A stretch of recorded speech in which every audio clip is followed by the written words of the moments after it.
Alright people, so I'm here with your SummerSlam review, and I mean, holy shit, first off, this show is way fucking too long. I mean, I come home from work, first off, I'm late getting back from work. Get back at like 9, by the time I start watching the show, it's like 9:30, and holy shit, it's like I got 4 hours of this to watch. I mean, fuck me. The last thing I want to do after watching all this fucking wrestling over the past week is sit down and watch another 4 hours of this product. It's just way too long. I'm really getting tired of all this fucking shit being, and it just keeps getting more and more and more. They just keep adding shit, and it's not. And the thing is, it's not even good shit. So, but let's get into this SummerSlam here, which I thought was not really that good a show, to be quite honest. I mean, you had a few good matches, but a few good matches isn't going to cut it on a 4-hour show. So to start the show, we have Jericho and Owens defeating Enzo and Cass. I mean, just kind of your typical tag match here. Nothing special, nothing interesting. I gave it 1.5 out of 5 stars. You know, the thing I want to make a comment here is, you know, just in like the ring, you know, Owens and Jericho, you know, you could kind of hear them in the background saying shit. You know, like Owens says, I'm the headlock master, just shit like that. I mean, they're genuinely funny, even when they're just fucking wrestling in the ring. It's just, those two it could be really good together. They could be a great addition to the tag division. I would love to see them face a New Day for the tag titles somewhere down the road, sooner than later too. They're just very fucking funny. They mesh well together. And I'm a big fan. So, but this match though was not that great of wrestling. Yeah, like I said, I gave it 1.5 out of 5 stars. Kind of your typical tag match. Glad that Jericho and Owens did go over though, because I think, again, they could potentially be a very good tag team. Then we have Charlotte defeating Sasha, and this was the match of the night in my opinion. I mean, there you go. You got the match of the night. This is my opinion, but it's a fucking Divas match. Now, I wrote down a few of the good moves. The counter to the Razor's Edge where Sasha, like, that was fucking off the top rope. That was a fucking awesome move. The double knees off the top rope. Or I think the second to the top rope. It was a very cool move. That I think it was Sasha did a Boston Crab, like, from the top rope. And, you know, Charlotte was, like, through the ropes. That was fucking cool. And also the move that Sasha hurt her back on, or at least kayfabe hurt her back on, whatever, you know, off the top rope. That was fucking brutal. I mean, when they showed the replay, it's like Sasha's head like hit the ground. Oh, it just looked fucking brutal. So I mean, this was a very good match. Oh, it was actually long. Something I always call for in WWE matches. Make them long matches. You know, you're not gonna have a fucking classic match in 10 minutes. Have a 20, 25-minute match, especially on a pay-per-view, and they did it. They gave him a good amount of time. Charlotte wins, which, you know, I don't really care about. I didn't really care who won because, I mean, these two people have shown that they could put on good matches. So, I mean, I'm not against Charlotte having the belt. So I gave this 4 out of 5 stars. Just very well put together match. You know, really good wrestling, some really good moves, and all in all, a very good match here. Then we have Styles defeating Cena in another very good match here. A lot of good moves. Again, long. It was long. You know, you had fucking AA off the top rope. You know, it's the second one, and fucking Styles kicks out. That was fucking awesome. And Styles wins clean. He beats Cena clean. Thank you, WWE. You know, they finally did something good. They put Styles over Cena at the second biggest pay-per-view of the year. That was very great to see. And like I said, the match too, wrestling-wise, was very good. A lot of good moves in here. And I was very happy to see, you know, see this match, see the result. And I'm looking here at this pay-per-view, you know, okay, you know, 2 out of the 3 matches to start the show are very good. Wow, this show's actually starting pretty good. You know, yeah, Styles Cena was very happy to see Styles go over and ultimately really win the feud. So, like I said, you know, I'm very happy so far. The show's looking really good. And then it just takes a fucking shit. You got the New Day versus the Club, which just ends in a disqualification with Big E coming out there. Jon Stewart's out there really just playing a generic role, not really doing anything special. I guess he did. He almost got his balls. He almost got ring post-itis there, but Big E comes back there. The match wasn't that good. It wasn't that long. It wasn't, you know, it was just, again, kind of your typical tag match. Nothing good. So I'm gonna give it. I forgot to write a rating here, but I guess I'll just give it 1 out of 5 stars because if it even deserves that much, probably, you know, I just forgot to write down a rating. It's much easier for me to write down a rating when it's more fresh in my head, but the point is it wasn't that good. So Big E returns from what, 3 weeks? I mean, he's only gone for a couple weeks, so it's not like that's anything that special. You know, Jon Stewart, like I said, almost got his balls cut out, you know, hurt there, but and then a DQ ending. You know why? You know, DQ ending. Why? You know, SummerSlam is not the time to have a DQ ending, a disqualification ending. Raw, okay, but I mean, SummerSlam, no. I mean, you should have a definitive winner, I think.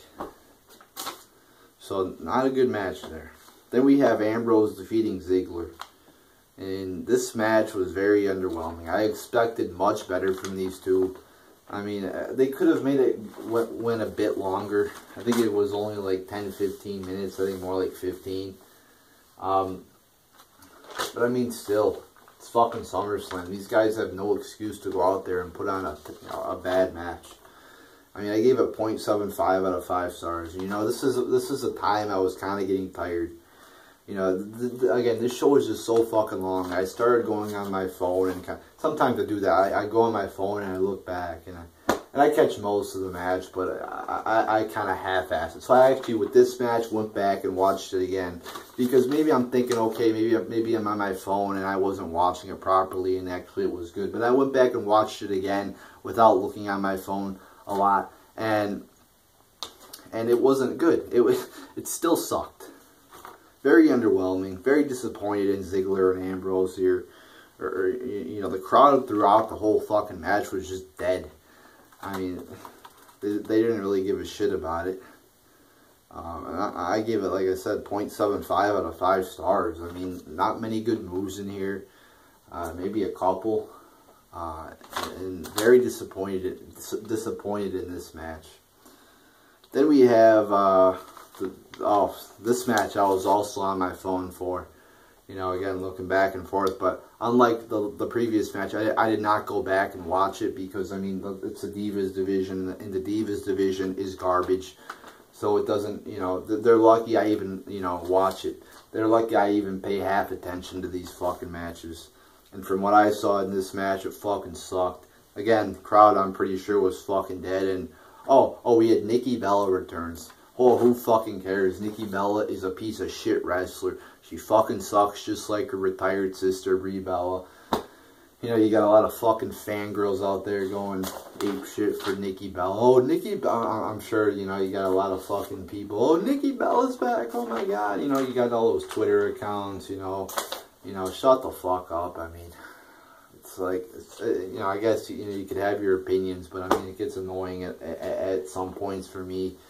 The fucking fangirls, and, you know, who fucking cares? It's Nikki fucking Bella who sucks. So you got Nikki Bella, Alexa Bliss, and Natalya defeating Naomi, Becky Lynch, and I forgot the other person who was in it on their team, so I didn't even write it down, because who the fuck really cares?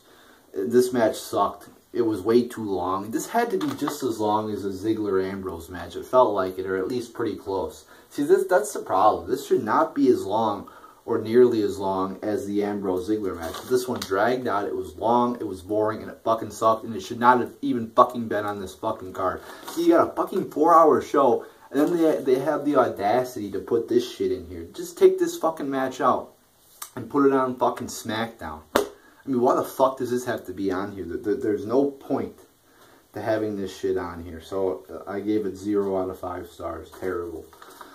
Then we have Balor defeating Rollins, and this match just fucking sucked. I mean, I don't know what the fuck was up with this match. You know, I've watched Balor before, and he's impressed me in some of his matches, But this one, I mean, holy shit. It was terrible. It fucking was horrible. I mean, you had a couple of good moves, but I mean, this was a long-ass match. You need more than a couple of good moves for a match like this. I mean, you get SummerSlam. You got the new fucking title on Raw. And you put on a match that just was awful. I mean, the crowd, again, was dead.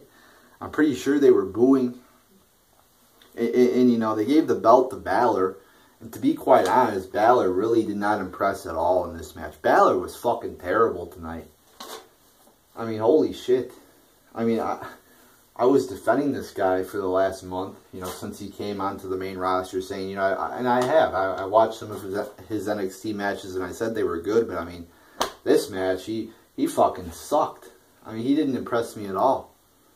I mean, I know Rollins is a good wrestler. I'm not going to bash Rollins too much because I've watched him for years now, and I know he could fucking talk, he could fucking wrestle, he's really got it all.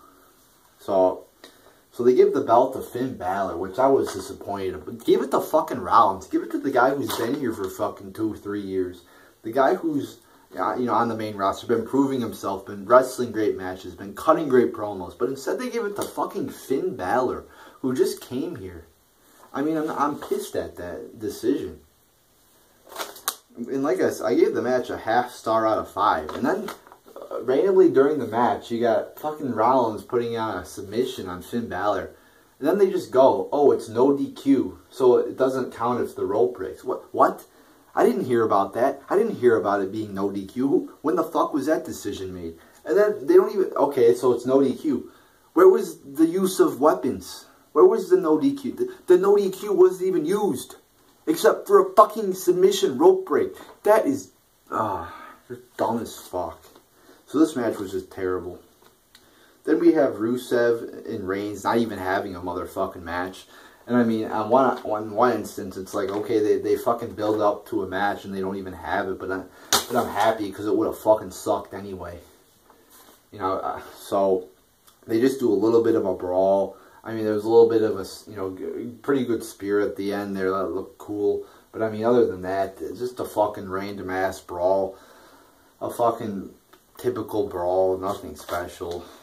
Basically just a waste of time. Then we have Lesnar defeating Orton. I mean, it was decent. I like the ending there. I don't know if it was planned or not. I assume it wasn't. I mean, I don't think they would plan an ending like that. But, you know, so he gets cut open and he's just dripping blood. I mean, I hate how whenever somebody gets injured, whenever there's blood, it's like the doctors have to rush in the ring. I mean, you can't just fucking, you know, take a minute, give him an F5 and cover him, and then you could have the doctor. I mean, he's not going to fucking bleed out, people. He's not going to fucking die. I mean, it's not like he was fucking stabbed. You know, you know, back in the day, I mean, people always finished the match without doctors interfering. I mean, you look at some of the matches with all the blood. I mean, nowadays, there's blood, you know, they fucking stop the fucking match. I mean, it's fucking ridiculous. And this match was, you know, I somewhat liked the ending, but then again, it just felt incomplete. I mean, a TKO, they're like, oh, he wins by TKO to make it seem more cool. You know, it just didn't feel like a legit finish. Like, just pick him up, F5 him, and then cover him. And this was what I expected. I expected Brock to win. I expected him to beat Orton down. And I just don't like the pairing here with this match. I did not like Orton coming back. He hasn't even been there in 9 months. And they're trying to bill him as a legitimate opponent to Brock Lesnar. I mean, get the fuck out of here with that. And then it was kind of cool at the end, too, how Shane came out. He's trying to stop Brock, and he gets F5. That was kind of cool to see, but... And the blood was cool, too, but... I don't know. It's just... I gave it 2 point. It was okay. I gave it 2.5 out of 5 stars. It was shorter, too. It was not a long main event. I was just expecting more out of my main event. And I don't get why you put Brock Lesnar in the main event. Is he even going to be there tomorrow? Probably not. But yet he's in the main event. You know, why don't you put fucking Cena versus Styles in the main event? Or, you know, one of the fucking title matches in the main event. But instead, Brock's in the main event. It's like Brock versus Orton. It just didn't feel like a main event to me. Didn't, you know, Brock versus Taker, okay. But Brock versus Orton? But then again, you know, with Brock versus Taker, again, they're not going to be there next week. They're not going to be there on Monday Night Raw. So it's like, okay, you know, whatever. But quite frankly, this show was pretty bad. I mean, you had 2 good matches. Alright, so my phone ran out of storage. But like I was saying, you really only had 2 good matches on the show. Yes, they were very good matches. But again, that's not enough to cut it on a 4-hour, way too long pay-per-view. So overall, I'm going to give this show 2.25 out of 10 stars. Very lackluster show tonight. Very disappointed in SummerSlam. And many matches I thought that would be good were not good. And were not just not good, they very much underperformed and were in some instances, really bad or terrible or just very far from being a good match. So there you go, people. SummerSlam sucked, and WWE has once again proved that they suck, that they are terrible at coming through. That even when they, you know, have talent right in front of their faces, they can't put together a creative team that creates an entertaining product. So there you go, people. There's your SummerSlam 2016 review.